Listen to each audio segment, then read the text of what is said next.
아멘. 우리 옆에 있는 성도님들과 인사하실까요? 사랑하고 축복합니다. 네, 오늘 말씀의 제목은 베데스다라는 제목으로 하나님의 말씀을 나누겠습니다. 얼마 전 그 추미애 법무부 장관이 법사위 회의에서 이런 표현을 써서 이게 논란이 됐던 적이 있습니다. 소설 쓰시네 이 말에 그 소설가 협회에서 이 공개 사과를 요구하는 그런 기사를 봤었습니다. 그러니까 소설은 사실 또는 작가의 상상력에 바탕을 두고 호구적으로 이야기를 만들어낸 그런 산문체입니다. 근데 이 소설 쓰시네라는 단어가 그 소설의 이 진정한 의미는 다 잃어버리고 그냥 호구로만 이게 규정된다라는 것이 이 소설가 협회에서 좀 이렇게 불만이 되셨던 것 같아요. 그래서 저도 그 기사를 읽어보면서 저는 이제 설교를 하는 사람이지 않습니까? 설교라는 단어가 지금 사람들에게는 어떠한 단어로 되어 있을까 한번 생각해 봤어요. 우리가 이런 얘기를 할 때 있잖아요. 설교하지 마. 설교하지 마. 이 이야기가 뭔 의미일까 생각해 볼 때 그 설교하지 마라는 단어는 그래 너 말 옳아. 하지만 나에게는 공감되지 않아. 너 말 옳은 말인 건 알겠어. 그런데 그 말이 나를 살리지는 않아 라고 느껴지는 것 같습니다. 여러분 교회는요 옳은 말만 하는 곳이 아닙니다. 살리는 말을 해야 되는 공동체인 줄 믿습니다. 전 여러분들의 입술에서 옳은 말만 선포되는 사람이 아니라 예수 그리스도의 말씀을 통해서 살리는 하나님의 말씀이 선포되어야 될 줄 믿습니다. 여러분 요한복음 이제 5장을 오면서 예수님이 이제 지역을 이동하십니다. 우리 요한복음 4장에는 어디로 가셨었죠? 갈릴리로 가셨었거든요. 그런데 요한복음 5장을 오면서 이제 예루살렘으로 오십니다. 여러분 예루살렘은 이스라엘의 수도라고 말할 수 있습니다. 이스라엘 이제 성전이 있는 여러 가지 이제 중심지인 거예요. 종교의 중심지고, 뭐 정치의 중심지고, 뭐 경제 당시에는 이제 경제적인 이제 중심지겠죠. 여러분 예루살렘 성전으로 예루살렘으로 예수님 오신다라면 예수님이 어떤 목적을 가지고 오시잖아요. 근데 만약에 그 목적이 나의 세력을 확장시키는 목적으로 예루살렘에 오신다라고 한다면 저 같으면 대제사장을 빨리 만나는 게 좋을 것 같아요. 아니면 왕을 만난다든지 헤롯 대왕을 만난다든지 아니면 로마의 총독을 만나는 게 아마 맞을지 모르겠어요. 그런데 예수님은 오늘 어디로 먼저 오시냐면 요한복음 5장 2절 3절 한번 같이 읽어볼까요? 시작. 예루살렘에 있는 양문 곁에 히브리 말로 베데스다 하는 못이 있는데 거기 행각 5이 있고 그 안에 많은 병자, 맹인, 다리 저는 사람, 혈기 많은 사람들이 누워. 오늘 이 시간 예수님이 예루살렘으로 오셨는데 예루살렘으로 오셔서 어디를 먼저 찾아가시냐면 베데스다라는 못으로 찾아가신다라는 거예요. 로마 총독을 먼저 만나는 것이 또 아니시고 대제사장 먼저 만나는 것도 아니시고 이 베데스다라는 못으로 가셨는데 그 베데스다 못은 누가 있죠? 말씀 보니까 병자들이 있대요. 구체적으로 뭐라고 하냐면 맹인, 다리 저는 사람, 혈기 마른 사람들이 있는데 그 사람들이 지금 일어나 있나요? 누워 있나요? 누워 있다라는 거예요. 그러니까 이 사람들의 공통점은 뭐냐면 혼자 힘으로 걸어갈 수가 없어요. 누군가 도와주지 않으면 혼자 힘으로 걸어갈 수 없는 사람들이 바로 이 사람들이에요. 예수님은 예루살렘에 오셔서 누구에게 가셨냐면요. 내 힘으로 설 수 없는 사람에게 오셨다라는 거예요. 은혜가 필요한 사람들에게 예수님 오셨습니다. 오늘 이 베데스다라는 못이 베데스다가 히브리어 단어입니다. 우리가 그 루키 할 때 베들레헴에도 나눴잖아요. 베트레헴. 베트가 무슨 뜻이었죠? 집입니다. 그리고 레헴이 빵이고요. 그러니까 베트 이 단어는 뭐냐면요. 집이에요. 근데 이 두 단어가 합성어인 단어인데요. 헤세드 베트 이 두 단어가 합성어가 된 거예요. 그러니까 이 헤세드라는 단어는요. 은혜, 자비라는 뜻입니다. 그러니까 오늘 이 베데스다는 어떤 집인 거죠? 자비의 집이고 은혜의 집인 거야. 그러니까 오늘 세계교회가 어떤 곳이 되어야 되냐면요. 자비의 집, 은혜의 집이 되어야 될 줄 믿습니다. 그러니까 예수님은 누구에게 가셨냐면요. 자기 잘난 멋에 뭐 내 힘으로 돼. 내 권력으로 다 돼. 그곳으로 가신 것이 아니라요. 하나님의 은혜가 필요한 자비의 손길이 필요한 그곳으로 가셨다라는 거예요. 우리는 완전한 사람이 아닙니다. 은혜가 필요한 사람들입니다. 자비가 필요한 사람들입니다. 그래서 오늘 베데스다 한번 보여주실까요? 실제 이 베데스다는요, 양문, 오늘 말씀 보면 양문을 지나서가 되는데 양이 지나가는 문이 양문입니다. 그런데 이 베데스다라는 못은 인위적으로 만들어 놓은 못이에요. 왜 인위적으로 만들어 놨냐면 성전에 물이 필요하거든요. 무엇을 위해서 물을 필요하냐면 구체적으로 재물을 씻어야 되는 그 물이 필요한 거야.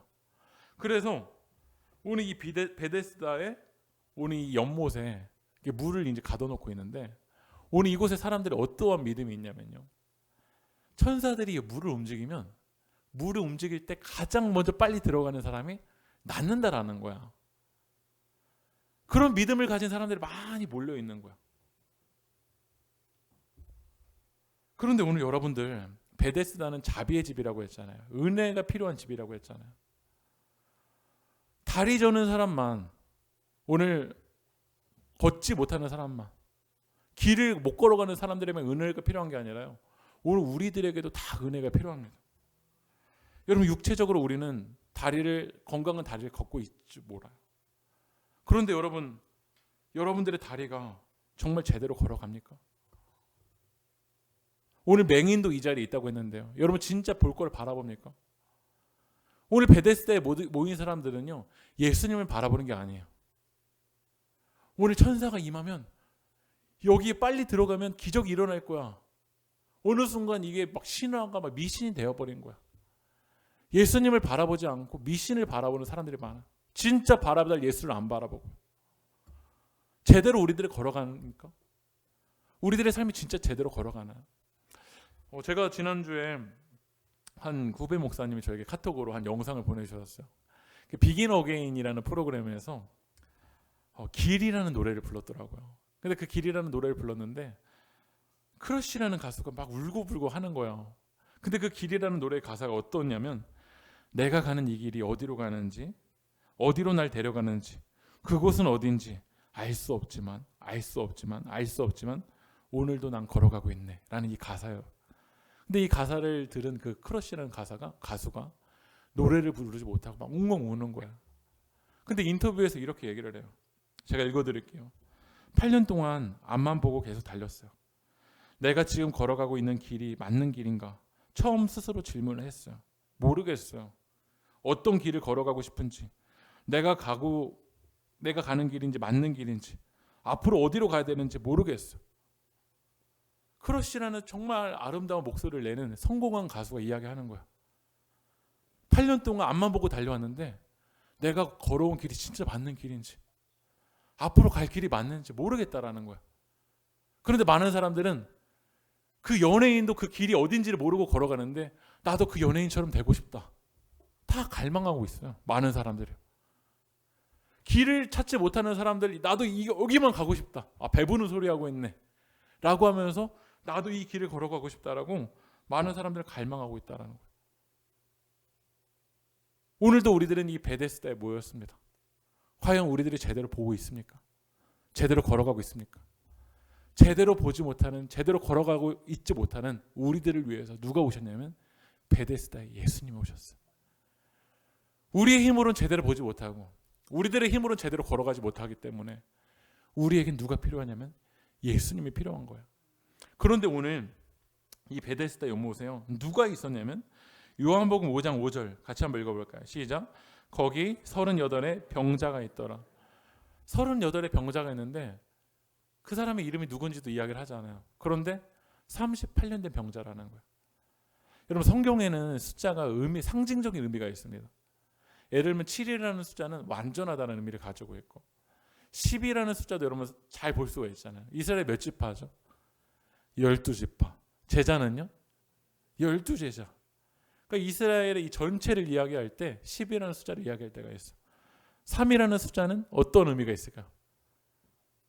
기독교인들에게 3이라는 숫자 참 중요하잖아요. 삼위일체. 예. 그런데 이 38이라는 숫자는요. 절망적인 숫자예요.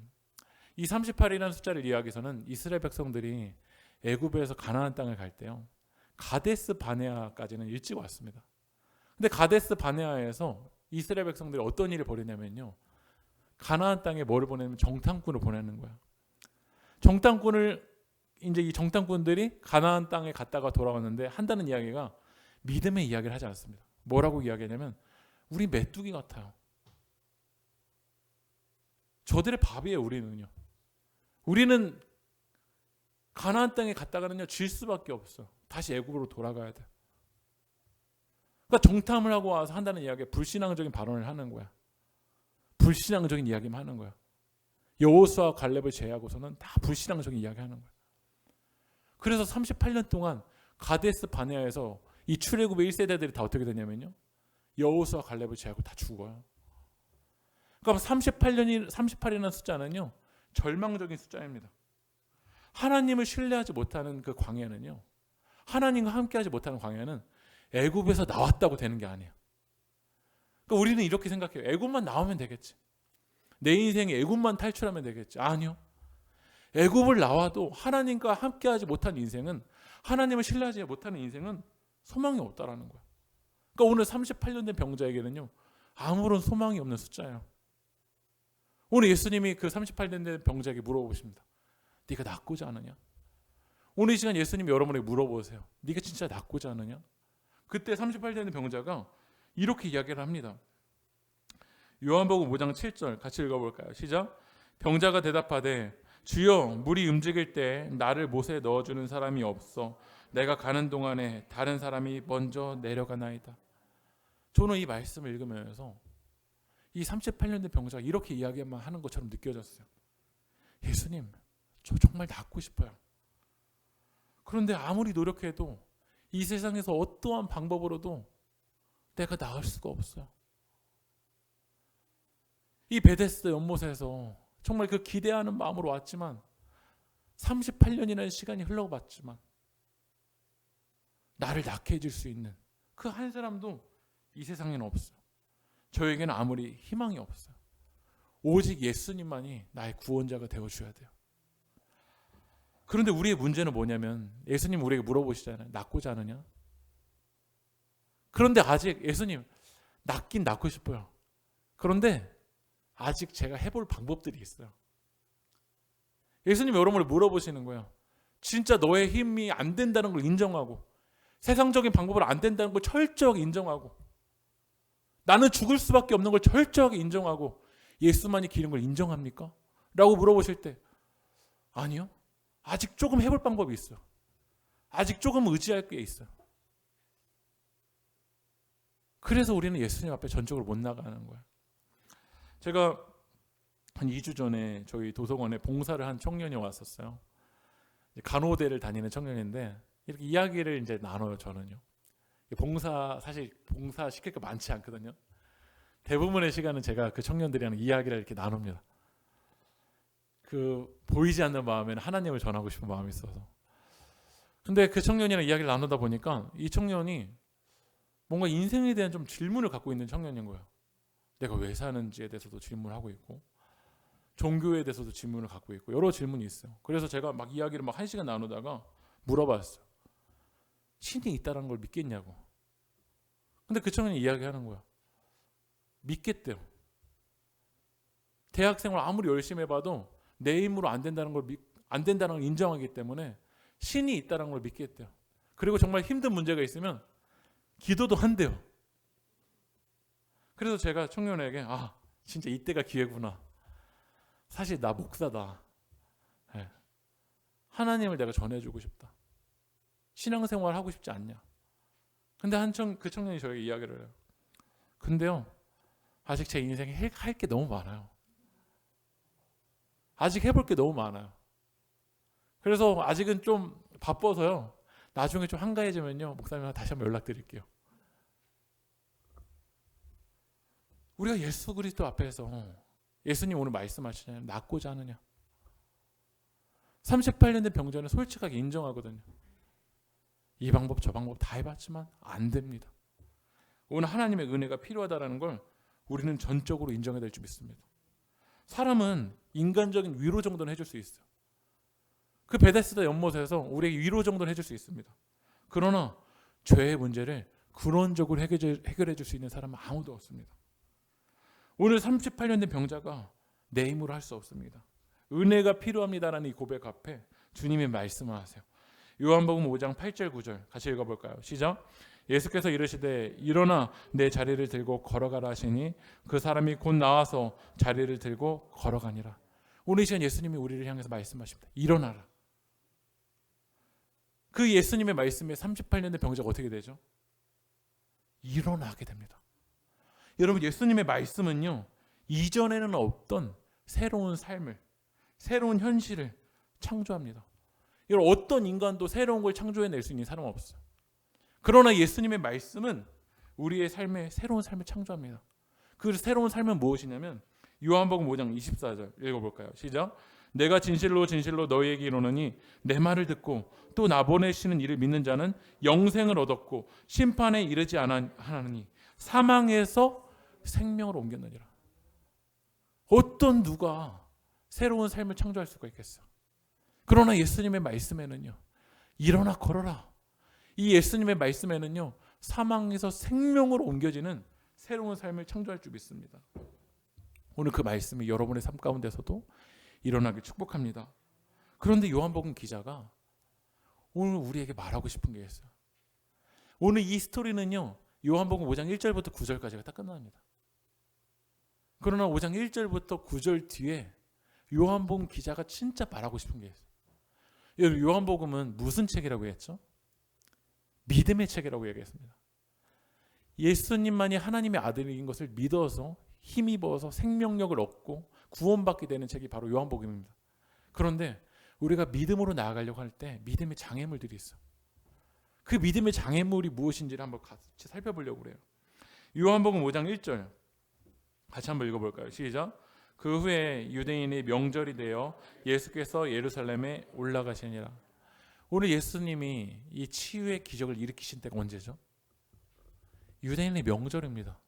근데 이 명절이 구체적으로 언제인지는 모르지만 유대인들의 3대 명절이라고 하면 유월절, 오순절, 초막절이에요. 그런데 유월절, 오순절, 초막절에 예수님이 치유의 기적을 일으켰는데 단순히 명절만이 아니라 이날이 언제냐면 16절 한번 넘어가 볼게요. 그러므로 안식일에 이러한 일을 행하신다. 유대인들에게 정말 중요한 날이었던 거야. 유대인의 명절이자 무슨 날인 거죠? 안식일인 거야. 여러분, 유대인들에게는요, 안식일이라 하지 말아야 될 수많은 규칙들이 있습니다. 제가 몇 가지만 알려드리면, 씨 뿌리는 거 하면 안 됩니다. 박 가는 거 하면 안 됩니다. 추수하는 거 하면 안 돼요. 타작하는 거 안 돼요. 까부르기 하면 안 돼요. 고르기, 빻기, 채질하기, 굽기, 반죽하기, 털 깎기, 매듭매기, 매듭 풀기, 바느질, 알파벳 2글자 이상 쓰는 거 안 돼요. 제가 오늘 새벽에 제가 설교 온 거를 몇 글자 이렇게 고쳤거든요. 만약에 제가 이스라엘의 유대인으로 태어났으면 저 잡혀갔어요. 하지 말아야 될 규칙들이 정말 많아요. 제가 이스라엘의 성지순례 갔었을 때요, 호텔에서 깜짝 놀랄 모습을 봤어요. 호텔에 엘리베이터가 이제 2개가 있는데 한쪽은 유대인들이 전용으로 타는 겁니다. 근데 거기는요, 모든 층마다 서요. 왜냐하면 유대인들은 엘리베이터를 누르면 안 되거든요. 가끔 약사 빠른 유대인들이요, 유대인이 아니어도 되는 데를 탑니다. 그리고서는 하나 거기 좀 눌러달라고 저기 이야기하는 거예요. 그러니까 이 유대인들에게는요, 이 안식일이 정말 하지 말아야 될 그 규칙들이 정말 많아요. 그러면서 그 안식일을 지켜나가는 거야. 여러분, 안식이 무엇일까요? 안식. 10계명의 4계명이 안식이잖아요. 여러분, 안식일이 단순히 멈추는 게, 단순히 쉬기만 하는 게 안식일까요? 여러분, 바쁜 삶을 한번 멈춰보세요. 여러분에게도 바쁘게 정말 살아가시는 분들이 계실 텐데, 바쁜 삶을 멈춰보고 제주도에서 뭐 한 달 살기, 하루 이틀 정도 좋습니다. 근데 한 달 정도 지나가면은요, 무료해지기 시작해요. 한 달, 2달, 뭐 1년, 제주도 1년 살기 한번 해보세요. 내가 여기 왜 왔지? 아마 그렇게 느껴질 거예요. 안식이 이유가 있습니다. 멈추는 이유가 있어요. 그것은 무엇이냐면 예수님과 더 함께하기 위해서, 예수님과 더 깊어지기 위해서 멈춰야 돼요. 단순히 쉬기 위해서, 멈추기 위해서, 이건 안식이 아니에요. 이스라엘 백성들이 애굽에 했잖아요. 애굽을 탈출했잖아요. 왜 탈출했을까요? 왜 바쁘고 분주하고 그 노예를 멈추려고 했을까요? 그거 하나님과 더 함께하기 위해서입니다. 그런데 아무리 광야를 오더라도 하나님과 함께하지 않을 때는요, 이스라엘 백성들에게는 안식이 없어요. 요즘 휴가철이잖아요. 많은 이들이 비싼 호텔에 가서 비싼 음식을 먹으면서 비싼 차 안에서 어떻게 하고 있냐면 싸우고 있습니다. 비싼 호텔에서 불안해하고 있어요. 비싼 음식을 먹으면서 막 사느니 죽느니 막 하고 있어요. 진정한 안식은 편 안에서 오는 것이 아닙니다. 예수와 함께 있을 때입니다. 그런데 유대인들에게는 진정한 안식이 하나님과 함께하는 것이 아니라 안식이 뭐가 되었냐면 프레임이 된 거야. 프레임. 한번 사진을 보여주실까요? 제가 사전을 찾아보니까요, 프레임은 자동차나 자전거 따위의 뼈대, 틀을 이야기한다고 얘기를 해요. 이게 이제 프레임인 거죠. 근데 요즘은 프레임을 어떠한 단어로 쓸 때가 많냐면 인간과 사회를 바라보는 다양한 시각으로 프레임을 바라볼 때가 있어요. 누군가를 바라볼 때 우리는 어떤 프레임에 있냐에 따라서 바라봅니다. 예를 들면 지금 대통령이 누구죠? 문재인 대통령이잖아요.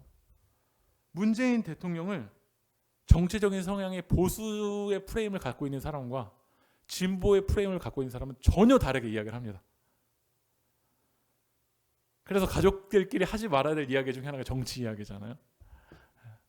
박정희 대통령, 이승만 대통령을 어떤 프레임을 가지고 있냐에 따라서 누구는 영웅으로 바라보기도 하고 누구는 민주주의의 후퇴를 이끌었다라고 이야기를 합니다. 왜냐하면 우리가 어떤 프레임을 가지고 있냐에 따라서 그래요. 어떠한 교육, 어떠한 문화, 어떠한 환경을 가지고 있냐에 따라서 우리에겐 다 프레임이 있습니다. 그러나 예수님을 믿는다는 건 뭐냐면 우리의 프레임이 예수 그리스도 십자가 앞에서 산산조각 나는 거야. 우리의 경험이라는 프레임이 예수님을 믿는다는 건 그 십자가 앞에 죽는 게 바로 예수님을 믿는 겁니다. 내 프레임이 더 굳어지는 거, 내 프레임이 더 굳세지는 거, 내 고집이 더 강해지는 거, 이게 예수님을 믿는 본질적인 의미가 아니에요.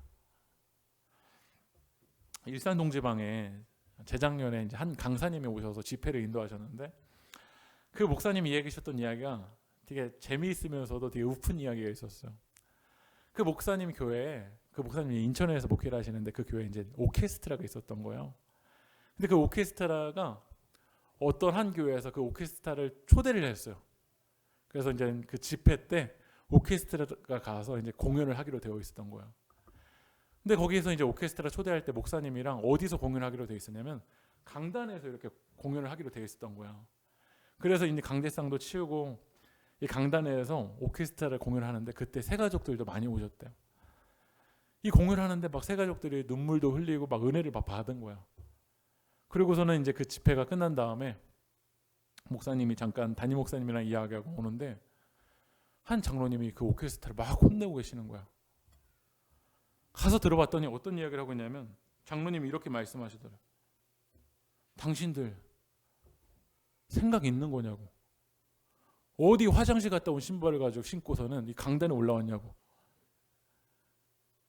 그래서 목사님이 이제 자기 성도님들이 다 오케스트라가 되어 있는데 너무 화가 나셔서 장로님에게 이렇게 이야기하셨대요. 장로님 뱃속에 있는 똥 어떻게 하실 거예요? 어떻게 뱃속에 똥을 가지고 강단에 올라가요? 당장 관장하고 오세요. 라고 말씀하셨다는 거예요. 그러니까 자기 프레임만을 가지고 바라보는 거죠. 한 영혼이 하나님을 만나고 한 영혼이 하나님께 돌아오는 건 중요하지 않아요. 내 프레임 안에 들어왔냐 안 들어왔냐가 더 중요한 거예요. 여러분 베데스다는 무슨 집이라고 했죠? 자비의 집, 은혜의 집입니다. 그런데 그 베데스다 자비의 집, 은혜의 집에 자비는 없고 뭐만 있냐면 정죄만 있는 거야. 옳은 말만 있는 거야. 오늘날 한국교회의 모습이 여러분의 가정의 모습이 그렇지 않습니까? 옳은 말은 너무나도 많은데 베데스다가 옳은 집이지 살리는 집이 아닌 거야. 너 안식일날 왜 고쳤어? 왜 선 넘어왔어? 안 넘어왔어? 이것만 바라보고 있는 거야. 베데스다는 자비의 집인데 이 자비의 집이 뭐가 되냐면요. 요한복음 5장 7절 같이 한번 읽어보겠습니다. 시작. 병자가 대답하되 주여 물이 움직일 때 나를 못에 넣어주는 사람이 없어. 내가 가는 동안에 다른 사람이 먼저 내려가나이다. 여러분 베데스다는 무슨 집이죠? 자비의 집이면 정말 고통당하고 있는 이들이 그 못에 갈 수 있도록 이끌어줘야 되잖아요. 근데 다 자기만 살겠다라는 거야. 자기만 잘 되면 된다라는 거야. 자기만 성공하면 되고, 자기만 경제적으로 어렵지 않으면 되고, 자기 가정만 문제 있지 않으면 돼요. 다 나만 바라봐요. 베데스다가 뭐가 되냐면 서바이벌이 돼버린 거야. 우리 교회만 크면 되고, 우리 교회만 성공하면 되고, 나만 잘나면 돼요. 정말 한 영혼이 하나님께 돌아오는 관심도 없어요. 우리만 문제 없으면 돼요. 베데스다가 자비의 집이 아니라 경쟁의 집이 돼버렸고, 이런 프레임의 집이 돼버렸어요. 여러분, 요한복음뿐만 아니라 마태복음에서도 이 안식일 논쟁이 있습니다. 한 손 마른 사람을 예수님께 데려오는 거야. 예수님, 이 손 마른 사람 어떻게 할까요? 오늘이 안식일인데. 우리가 예수님을 믿는다는 건 우리의 프레임이 예수님의 십자가 앞에서 산산조각 나는 거라고 했잖아요. 여러분, 유대인들이 예수님께 이런 질문을 한다면 어떻게 말씀하실까요? 예수님이 이렇게 말씀하세요. 마태복음 12장 11절 같이 한번 읽어볼까요? 시작. 예수께서 이르시되 너희 중에 어떠한 사람이 양 한 마리가 있어 안식일에 구덩이에 빠졌으면 끌어내지 않겠느냐. 예수님의 시각은 어떤 시각이냐면요, 한 영혼을 살려야 된다는 거예요. 너가 너무 귀중하고 중요하게 여기는 전통보다 한 영혼이 오늘 하나님께 돌아오는 것이 정말 제일 중요하다는 거예요. 오늘 이 시간 여러분들의 마음에 이 베데스다의 진정한 의미가 회복되게 축복합니다. 예수님이 우리에게 말씀하시는 건 한 영혼이 살아나는 겁니다. 주님을 만나고 주님께 깊어지는 것인 줄 믿습니다. 제가 오늘 한 이야기만 하고 말씀을 마칠 텐데요. 지난주에도 새 이야기를 들려드렸었는데 오늘도 새 이야기를 들려드리고 마치려고 그래요. 여러분, 이 새는 알바트로스라는 새입니다. 저도 골프를 안 쳐서 이 골프의 단어들 잘 모르는데, 이 골프에서 얼마나 이렇게 적은 타수로 홀인하느냐에 따라서 이 새의 단어들을 쓰더라고요. 뭐 버디 같은 경우는 한 홀에서 한 파 적게 타수로 홀인하는 게 버디라고 이야기하고, 한 홀에서 파보다 2개 적은 타수로 홀인하는 걸 이글이라고 합니다. 대부분 뭐 버디나 이글 정도 나오지 알바트로스는 거의 나오지 않는데요. 그런데 이 알바트로스는요, 사실 새예요. 근데 사람들이 알바트로스를 뭐라고 하냐면 바보새라고 얘기를 하더라고요. 바보새. 왜냐하면 이 알바트로스 새는요, 날기는커녕 뒤뚱거리면서 제대로 걷지 못한다라는 거야. 이 알바트로스 새는요, 멸종위기래요. 그냥 사람들이 가서 이렇게 잡으면요, 잡힌다라는 거야. 그러니까 사람들이 이 알바트로스를 뭐라고 하냐면 바보새라고 해요. 별명이 바보새. 때로는 여러분들에게 사람들이 너는 바보새야. 넌 제대로 뛰지도 못하고 걷지도 못하고 38년 동안 너의 인생이 이 정도였으면 너는 살아날 수 없는 게 너의 인생이야 라고 사람들이 여러분들을 그 프레임 안에 가둬놓을지 몰라. 때로는 다른 사람이 아니라 내가 나를 가둬놓을 때가 정말 많아. 내 인생은 바보 같은 새야. 내 인생은 38년이야. 아무리 봐도 소망이 없어. 그리고 오늘은 안식일이어서 난 나을 수도 없어 라고 이야기를 합니다. 그런데 이 알바트로스 새가요, 폭풍이 막, 요즘도 이게 막 비가 많이 내리잖아요. 폭풍이 일어날 때 다 새들이 이게 숨는다고 합니다. 모든 생명이 숨을 때 이 알바트로스 새는요, 이 바보새가 숨지 않고 혼자 절벽으로 올라간다라는 거예요. 절벽에 올라가서 파도가 막 더 세지고 바람이 더 세질 때 바람에 몸을 맡기면서 절벽에서 떨어진대요. 그런데 이때 날개를 펴면 이 바보새의 날개 길이가 3m가 넘는다는 거예요. 그래서 알바트로스는요, 6일 동안 한 번의 날개짓도 없이 날아가기도 하고 2달 안에 지구를 한 바퀴로 돌기도 하고, 세상에서 가장 멀리 가장 높이 나는 새가 바로 알바트로스. 오늘 폭풍과 이 고난 앞에 오늘 이 폭풍의 흐름에 맡기면서, 강한 바람의 흐름에 맡기면서 알바트로스는 어떻게 하죠? 뛰어내려요. 사람들이 여러분들 바보새라고 하고 38년이라는 프레임에 우리를 가두려고 하지만 오늘 이 시간 여러분을 향해서 주님이 찾아오시고 자비의 손길로 오늘 이 시간 말씀하세요. 낫고자 하느냐? 낫고자 하느냐? 낫고자 하느냐? 아무리 보더라도 내 인생 나을 것이 없지만 오늘 이 시간 예수님을 바라보며 예수님께 이 알바트로스처럼 내 몸을 맡기며 주님, 내 힘으로 할 수 없지만 주님께 내 삶을 맡겨드립니다. 주님을 통해서 일어나기 원합니다. 주님 인도하여 주시옵소서. 오늘 그 자비의 집이 우리의 집이 되게 축복합니다. 우리 오늘 일어나 걸으나 우리 하나님 찬양할 텐데요. 주님이 마태복음 12장 7절에 이렇게 말씀하셨어요. 나는 자비를 원하고 제사를 원하지 아니하노라. 오늘 이 시간 프레임에 갇혀있는 여러분들의 모습들을 예수님의 십자가 앞에 내려놓고 주님, 내 삶을 주님께 맡겨드립니다. 주님 인도하여 달라고 우리 시간 하나님께 우리 결단하며 찬양하며 나가겠습니다. 나의 등 뒤에서 나의 등 뒤에서 나를 도우시는 주, 나의 인생 길에서 지치고 고나여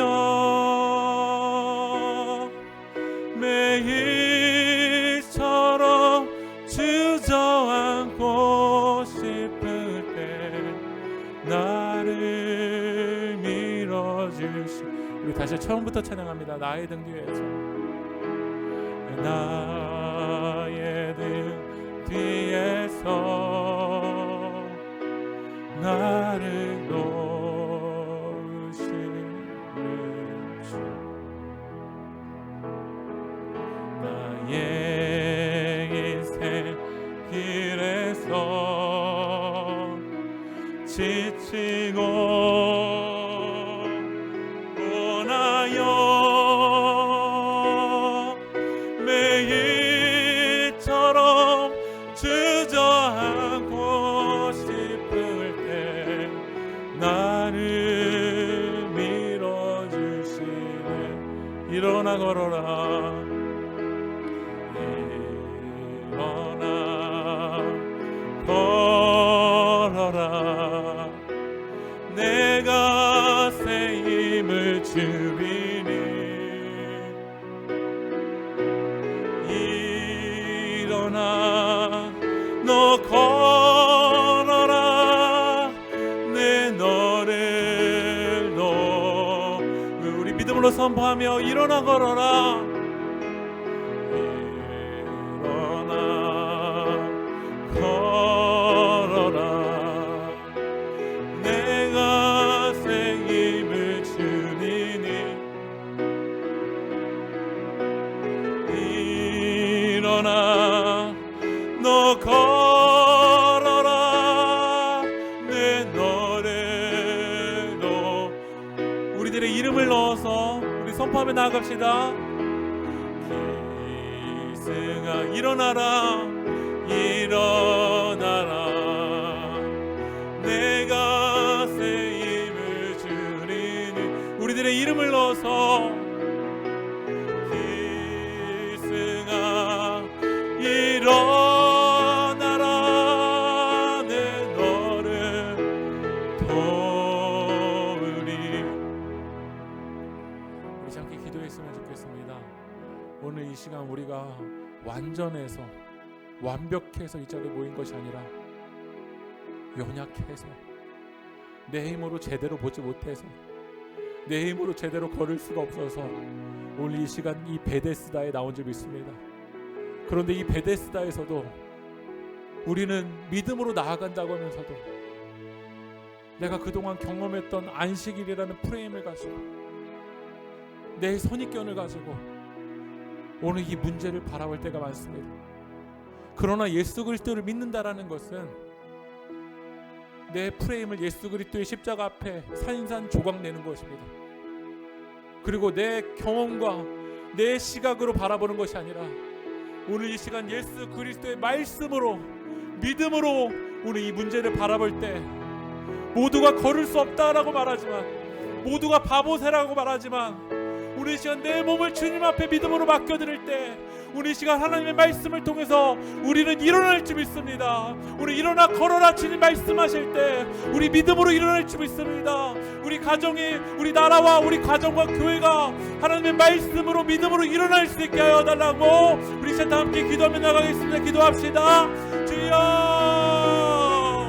아버지 하나님, 아버지 하나님, 세상은 불행을 가지고 선입견을 가지고 우리를 바라보지만 아버지 하나님, 예수님은 우리에게 자비의 손길로 손을 내밀어 주시고 일어나라 주님 말씀하여 주십니다. 우리 시간 하나님, 그동안 나의 경험과 나의 선입견과 나의 프레임을 예수 그리스도의 십자가 앞에 다 내려놓게 하여 주시옵시고, 아버지는 내 시각으로 바라보는 것이 아니라 예수님의 자비의 손길로 이 자비의 집이 되게 도와주시옵소서. 우리 시간 우리 가정을 위해서 기도할 때 우리 가정이 자비의 집이 되게 도와주시옵소서. 아버지 하나님, 누군가를 정죄하고 비난하고 옳은 말만 하는 곳이 아니라 아버지 하나님, 그 주님의 자비의 손길로 주님의 은혜로 바라보는 자비의 집이 될 수 있도록 아버지 하나님, 우리 세계교회가 아버지 하나님 이 베데스다가 되게 도와주시옵소서. 아버지 하나님, 우리나라 이민족이 아버지 하나님 그 주님의 자비의 은혜로 자비의 손길로 바라보는 베데스다가 될 수 있도록 하는 역사여 주시옵소서. 오늘 시간 우리에게 자비가 필요합니다. 주님 은혜가 필요합니다. 아버지 하나님, 주님의 공혈하심이 필요합니다. 아버지 하나님, 오늘 시간 38년의 병자처럼 묵어있는 문제가 있는 영혼들이 있다면, 굳어있는 문제가 있다면 우리 시간 그 모든 것을 바라봤던 시각들도 다 주님 앞에 내려놓게 하여 주시옵시고, 예수님을 바라볼 수 있는 믿음의 눈을 열어서 아버지 믿음으로 주님 바라볼 수 있도록 성령 인도하여 주시옵소서. 아버지 하나님, 오늘 시간 믿음의 눈을 열어서 주님을 바라볼 수 있도록, 믿음의 눈을 열어서 주님을 바라볼 수 있도록 성령 인도하여 주시옵소서. 아버지 우리를 붙잡아 주시옵소서. 인도하여 주시옵소서. 그 주님을 찬양합니다. 인도해 주시옵소서. 하나님 아버지 감사합니다. 우리 안에 38년이 되어서 아무리 보아도 희망이 없고 소망도 없다라고 어느 순간 나에게도 생각이 굳어져 있는 모습들이 있었습니다. 그 굳어진 생각을 가지고 이 문제를 바라보고 있었고, 굳어진 생각만을 가지고 자녀를 바라보고 있었고, 그 굳어진 생각을만을 가지고 이 세상을 바라보고 있었던 주님이 굳어져 있는 우리들을 용서하여 주시옵소서. 38년 된 병자가 어떤 누구도 내게 새로운 삶을 창조하지 못했지만 그 예수 그리스도의 말씀을 믿고 예수님께 내 삶을 맡겨드렸던 것처럼 오늘 이 시간 폭풍 속에서 내 삶을 주님 앞에 맡겨드리며 믿음으로 주님을 향해서 나아가는 우리들이 될 수 있도록 성령님 인도하여 주시옵소서. 이루고 역사하실 그 주님을 찬양하며 이 모든 말씀 예수님의 이름으로 기도합니다. 아멘.